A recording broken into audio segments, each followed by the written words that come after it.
వచ్చా? ఖచ్చితంగా వికే గారు, ముందుగా మీకు ప్యానెల్లో ఉన్నటువంటి చక్రవర్తి గారికి, సుధాకర్ గారికి, ఏబిఎన్ ప్రేక్షకులందరికీ నమస్కారం. ఖచ్చితంగా ఈ రోజున ఒక చరిత్ర సృష్టించబడిందని అనుకోవాలి వికే గారు.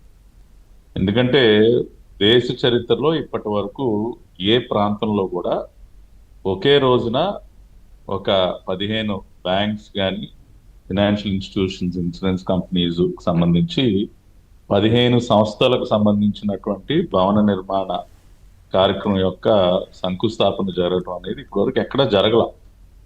అట్ ద సేమ్ టైం ఒకే నగరంలో, ఒకే ప్రాంతంలో, అది కూడా ఒకే వీధిలో ఇన్ని ఫినాన్షియల్ ఇన్స్టిట్యూషన్స్ ఒక్క చోట ఏర్పడటం అనేది కూడా ఒక చరిత్ర అని చెప్పి స్వయంగా ఆర్థిక శాఖ మంత్రి, కేంద్ర ఆర్థిక శాఖ మంత్రి నిర్మలా సీతారామన్ గారు చెప్పారు.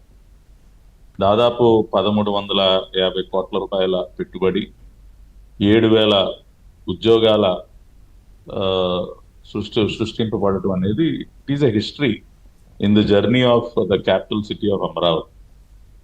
వచ్చినటువంటి బ్యాంక్స్ కూడా చాలా ఆనందం అనిపించింది. వాళ్ళు ఉదయం ఆ కార్యక్రమం చూస్తా ఉంటే ఒక స్టేట్ బ్యాంక్ ఆఫ్ ఇండియా, ఒక యూనియన్ బ్యాంక్, ఒక కెనరా బ్యాంక్, ఒక Central Bank, IOB, Bank of India, IDBI, Punjab National Bank, Indian Bank, Bank of Baroda, APCOB, LIC, NABARD, అంటే ఆల్ బిగ్ బ్యాంక్స్. ఇవన్నీ కూడా అన్ని బ్యాంకులు ఒక చోట తమ కార్యాలయాల్ని ఏర్పాటు చేయటం, అంత పెద్ద ఎత్తున ఉద్యోగాలు సృష్టించడం అనేది చాలా అమరావతి రాజధాని నిర్మాణ చరిత్రలో ఇది ఒక నూతన అధ్యాయంగానే మనం చెప్పుకోవాలి. అంతేకాకుండా అమరావతి రాజధాని ప్రాంతంలో ఏదైతే మనం 9 నగరాలు నిర్మించాలని మనం ప్రణాళిక సిద్ధం చేసుకున్నామో, దానిలో ఫైనాన్షియల్ సిటీ అని ఏదైతే మనం అనుకున్నామో, ఆ ఫైనాన్షియల్ సిటీలో భాగంగా ఇవన్నీ కూడా ఏర్పాటు కాబోతున్నాయి.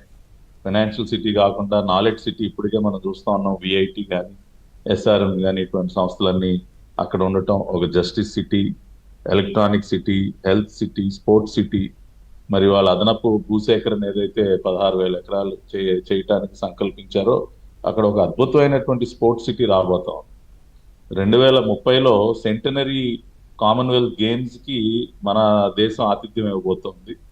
మరి ఆ సమయానికి కొంత ఇన్ఫ్రాస్ట్రక్చర్ మనం క్రియేట్ చేసుకోగలిగితే మరి ఆ కామన్వెల్త్ గేమ్స్ కి సంబంధించి 1-2 ఈవెంట్స్ మనం ఇక్కడ కూడా ఏర్పాటు చేసుకునే అవకాశం ఉంటుంది. అట్ ద సేమ్ టైం మన మన దేశం ఒలింపిక్స్ కి కూడా బిడ్ చేయబోతాం.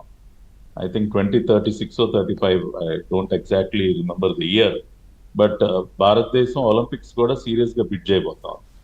కాబట్టి ఇటువంటి ఒక అంతర్జాతీయ స్థాయి క్రీడా నగరం ఉండటం కూడా చాలా అవసరం.